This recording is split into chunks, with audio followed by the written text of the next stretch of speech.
जोहार साथियों। पिछला वीडियो में हम लोग पढ़े थे, मुंडा शासन व्यवस्था के बारे में पढ़े थे और आज हम लोग पढ़ेंगे पहाड़ा पंचायत शासन व्यवस्था के बारे में। तो आज हम लोग जो पढ़ेंगे इसमें पहाड़ा पंचायत शासन व्यवस्था में यह जो है उराव जनजाति की शासन व्यवस्था है। यह उराव जनजाति की शासन व्यवस्था है। तो उराव जनजाति के बारे में कुछ मुख्य बातें हम लोग जान लेते हैं। जैसे उराव जो जनजाति है, उराव जनजाति झारखंड की दूसरी सबसे बड़ी जनजाति है। दूसरी सबसे बड़ी जनजाति है और यह जो जनजाति है सबसे शिक्षित है ना, सबसे शिक्षित एवं सभ्य जनजाति है। ठीक है। उराव जो जनजाति है ना, इसकी जो भाषा लोग प्रयोग करते हैं, ये जो भाषा का प्रयोग करते हैं, ये जो है जो कुड़ुक भाषा का प्रयोग करते हैं, है ना। कुड़ुक भाषा का प्रयोग करते हैं और ये लोग जो है जो प्रजाति आता है, इसकी जो प्रजाति है, यह प्रजाति लोग द्रविड़ प्रजाति के है ना, द्रविड़ प्रजाति के है। उराव जनजाति के जो उराव जनजाति के जो है धांगर शब्द का प्रयोग करते हैं ये लोग। धांगर है ना, धांगर का मतलब क्या होता है आप जानते हैं। सभी जनजातियों में अगर सबसे परिश्रमी कोई अगर जनजाति है तो आपका उराव जनजाति है। उराव जनजाति परिश्रमी होने के कारण ही ये लोग अपने आप को धांगर शब्द का प्रयोग करते हैं। ये लोग धांगर बोलते हैं। धांगर का जो अर्थ होता है, इसका अर्थ होता है परिश्रम, है ना। इसका अर्थ होता है परिश्रमी या परिश्रम बोल सकते हैं। और जो कुड़ुक जो शब्द है, इसका अर्थ क्या होता है? इसका अर्थ होता है मनुष्य। इसका अर्थ होता है मनुष्य। आपको हम बता दें कि एक इतिहासकार थे, नाम था S.C. रॉय, जिसको हम लोग बोलते हैं शरद चंद्र रॉय। शरद चंद्र रॉय का मानना था कि उराव जनजाति का एक बहादुर राजा थे। उराव जनजाति का एक बहादुर राजा थे। उस राजा का नाम था कड़क। तो कड़क के नाम पर इन लोग का जो कुड़ुक शब्द का, कड़क के नाम पर ही जो है इन लोग का कुड़ुक शब्द का जो है वह प्रयोग हुआ है। पिछला क्लास में जो हम बताए थे कि मुंडा जनजाति का जो मुख्य निवास, उन लोगों का जो प्रवेश द्वार था, ये पश्चिमोत्तर भारत के निवासी थे। ठीक उसी प्रकार से जो उराव जनजाति है, ये लोग का भी जो है पश्चिमोत्तर भारत के निवासी थे। मतलब जिस रास्ते से मुंडाओं ने प्रवेश किया, उसी रास्ते से जो है उराव जनजाति का ही प्रवेश मानी जाती है। ठीक है। तो ये जो उराव जनजाति का जो पहले निवास था, इन लोगों का जो निवास स्थल था ना, वो गंगा नदी के दक्षिण पश्चिम छोर पर था, है ना। दक्षिण पश्चिम छोर पर था उराव जनजाति का जो पहले निवास था, वो गंगा नदी के दक्षिण पश्चिम भाग पर जो एक नदी है, उस करूसा नदी, उस नदी का नाम है करूसा नदी, है ना। करूसा नदी नाम था उसका। गंगा नदी से वे लोग जब ये लोग आगे बढ़े तो ये लोग पहुंच गए रोहतासगढ़। ये लोग जो पहुंच गए, ये रोहतासगढ़ पहुंचा। ये लोग पहुंच गए रोहतासगढ़ जब ये लोग यहाँ से आगे बढ़े तो ये लोग पहुंच गए रोहतासगढ़। जब रोहतासगढ़ में लोग जब वहां पर पहुंचे, तो रोहतासगढ़ पहुंचने के बाद वहां पर वो लोग जो है सो पहले चेरोवंशी के लोग वहां पर रह रहे हैं। अब चेरोवंशी लोगों ने क्या किया? चेरोवंशी लोगों ने यहाँ से इन लोगों को खदेड़ कर बाहर निकाल दिया। यहाँ से खदेड़ के इन लोगों को बाहर कर निकाल दिया। ये लोग जो है यहाँ से दो भागों में बढ़ गए। रोहतासगढ़ से ये लोग दो भागों में बढ़ गए। एक भाग जो है चला गया गंगा नदी के तट पर, जिसको गंगा नदी के तट पर जो राजमहल क्षेत्र में चला गया, है ना। राजमहल क्षेत्र में जाकर एक क्षेत्र बसा। एक जो है आपका सोन नदी को पार करके, है ना, सोन नदी को पार कर ये लोग चला गया आपका कोयल नदी के तट पर।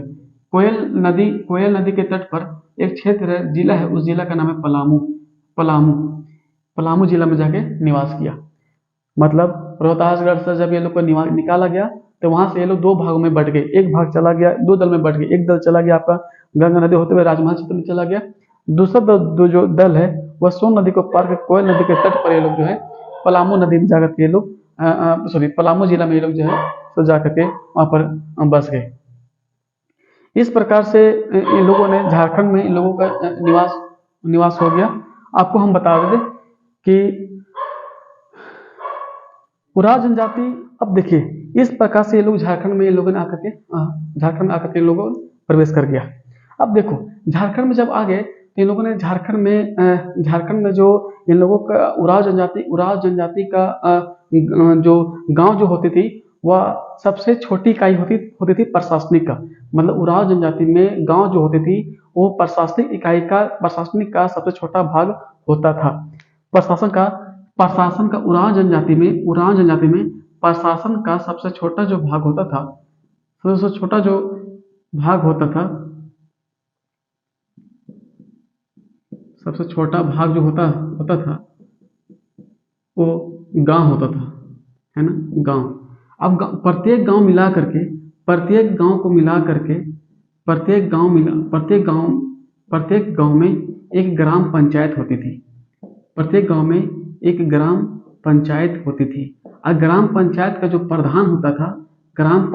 प्रधान होता था, उसको हम लोग महतो कहते हैं। फिर से मेरे बातों को ध्यान से सुनिएगा कि उराव जनजाति में जो गांव होती थी वह प्रशासन का सबसे छोटी इकाई होती थी, ठीक है। और प्रत्येक गांव में एक ग्राम पंचायत होती थी और पंचायत का जो मुखिया जो प्रधान होता था उसको हम लोग महतो कहते थे। और महतो के अलावा ग्राम पंचायत में एक और होता था, उसको हम बोलते हैं पाहन, है ना, उसको हम लोग बोलते हैं पाहन। अब देखिए, जिस समय महतो का उदय नहीं हुआ था उस समय जो पाहन जो होती थी वह उराव जनजाति के ग्राम पंचायत का सारे काम करते थे। मतलब प्रशासन का भी काम करता था पाहन, और एक काम और करता था, वो था पूजा पाठ करने का। पाहन जो होती थी वह ग्राम पंचायत प्रशासन के कार्य करने के अलावा भी वे लोग पूजा पाठ का काम कर रहे थे। जैसे ही उराव जनजाति में जनसंख्या बढ़ना शुरू हो गया तो पाहन अकेले काम करना संभव नहीं था। तो पाहन ने क्या किया, पाहन ने अपना जो आधा अधिकार थे वह महतो के हाथ में, महतो के कार्य में सौंप दिया। इस प्रकार से महतो और पाहन जो है देख रेख में काम होने लगा। पाहन का जो कार्य है, पाहन के कार्य को भी दो भागों में बांटा गया, ठीक है। पाहन को जो कार्य है उसको दो भागों में बांटा गया। एक बोला गया आपका पाहन खुट, एक बोला गया पाहन खूट बोला गया, पाहन खुट, और दूसरा बोला गया महतो खूट बोला गया, महतो खूट बोला गया, ठीक है। तो जो पाहन जो लोग थे और महतो खूट थे, महतो खूट को बोला गया भुईहरी खूट बोला गया, और पाहन खूट को बोला गया भुईहरी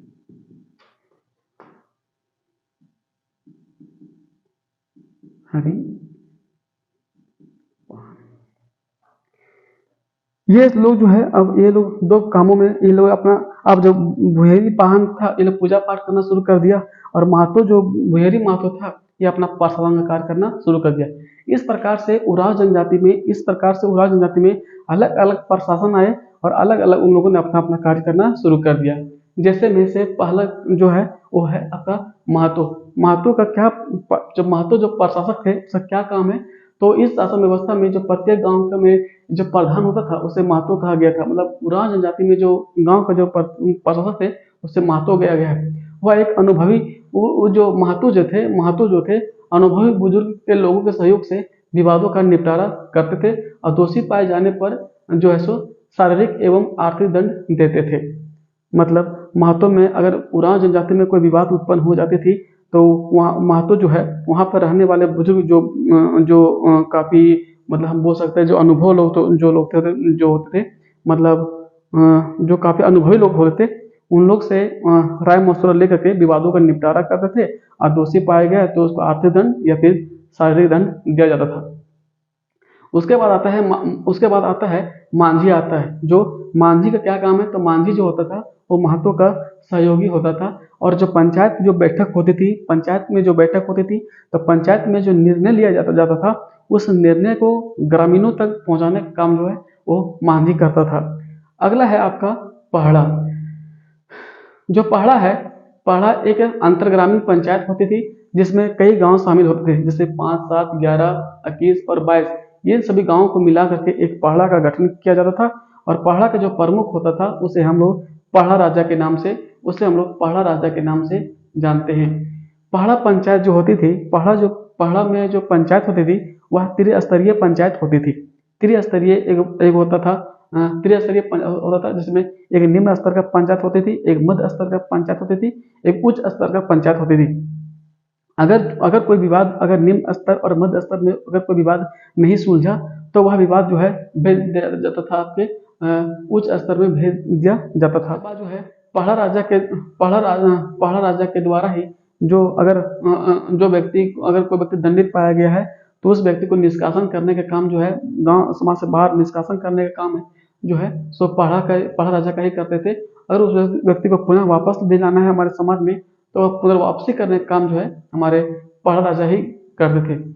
अगर हाँ, ये बात ये है कि जो विवाद महत्व जो अगर कोई विवाद महत्व जो विवाद महत्व सुलझा नहीं पाता था, उस विवाद को जो है पहाड़ा राजा के पास भेज दिया जाता था। अब आ जाते हैं हम लोग पहाड़ा दीवान के बारे में हम लोग पढ़ते हैं। जिस प्रकार से सुप्रीम कोर्ट होते हैं, हमारे सुप्रीम कोर्ट सर्वोच्च न्यायालय जो होते हैं, जो फैसला सुनाता है वह सर्वमान्य होता है, ठीक उसी प्रकार से पहाड़ा दीवान भी वही है। पहाड़ा दीवान का जो सर्वोच्च न्यायिक पदाधिकारी होता है, जो सर्वोच्च न्यायालय के भांति जो है कार्य करता है। ठीक है। जो विवाद, अब देखिए, जो विवाद पहाड़ा राजा के द्वारा भी नहीं सुलझा, वह विवाद जो है पहाड़ा दीवान के पास भेज दिया जाता है, और पहाड़ा दीवान उस विवाद को निपटारा करते हैं, और जो भी निर्णय लेते हैं पहाड़ा दीवान, जो भी निर्णय लेगा वह सर्वोच्च और सर्वमान्य होगा। अगला जो हम लोग पढ़ेंगे, पाहन के बारे में पढ़ेंगे। पाहन जो होगा, पाहन जो होगा वह धार्मिक प्रधान होता है, जो सभी तरह के कार्यक्रमों का पूजा पाठ, जैसे शादी ब्याह का करना, पूजा पाठ करना, धार्मिक चीजें करना, ये सभी का जो काम होता था वह पाहन करता था। पाहन, एक चीज ध्यान देना, मतलब इस स्थिति में पाहन को जो है शादीशुदा होना अनिवार्य है, शादी होना कर लेना मतलब होना अनिवार्य है। उसे अगर पूजा पाठ मतलब ये सभी धार्मिक कार्यक्रमों के लिए उसको एक जमीन भूमि दी जाती थी पाहन को। उस भूमि को कहा गया है पाहनाई भूमि। उस भूमि को बोला गया है पाहनाई भूमि, जो उसको दिया गया था। अगला जो है हम लोग पढ़ेंगे बेगा के बारे में। बेगा जो होता है वह पाहन का सहयोगी होता है। आप जानते हैं कि प्रत्येक गांव में गांव में होती है एक झाड़ फूक करने वाला व्यक्ति होता है। झाड़ फूक देखिए, जिसको हम लोग ओझा भी बोलते हैं, वैद्य बोलते हैं, ये सभी जो है उसका बेगा का ही एक नाम है। जो आप देखते होंगे कि देवी देवता का अगर पूजा पाठ करना है, ग्राम का देवता का पूजा पाठ करना है, तो ये बेगा ही क्या करते थे। वैद्य जो ओझा बोलते हैं वही हम लोग आके करते हैं। तो देवी देवताओं को पूजा पाठ या फिर शांत करने का जो कार्य है, ये बेगा ही करते थे। डाढ़ा पाढ़ा क्या होता था? तो डाढ़ा पाढ़ा जो है विभिन्न गांवों को मिला करके एक संगठन बनाया जाता है। उस संगठन को अधिकार एवं कार्य सौंप दिया जाता था। मतलब विभिन्न गांवों को मिला करके एक संगठन बना दिया गया, और उस संगठन को सौंप दिया गया कि आपको ये काम करना है, आपको वो काम करना है। मतलब उनको अधिकार दिया जाता था कि आपको क्या क्या काम करना है। सो ये था हमारा कुछ विस्तृत जानकारी था हमारे पहाड़ा पंचायत शासन व्यवस्था के बारे में। तो बुरे अच्छे तरीके से पढ़ना है, और पूरा मजबूती से ध्यान देनी होगी। रूम में बैठ के पढ़िए, जहाँ भी जैसे पढ़ रहे हैं पढ़िए, जैसे स्थिति में है पढ़ना है, और एग्जाम को बिल्कुल किसी भी हालत में क्रैक करना है। तो धन्यवाद, थैंक यू।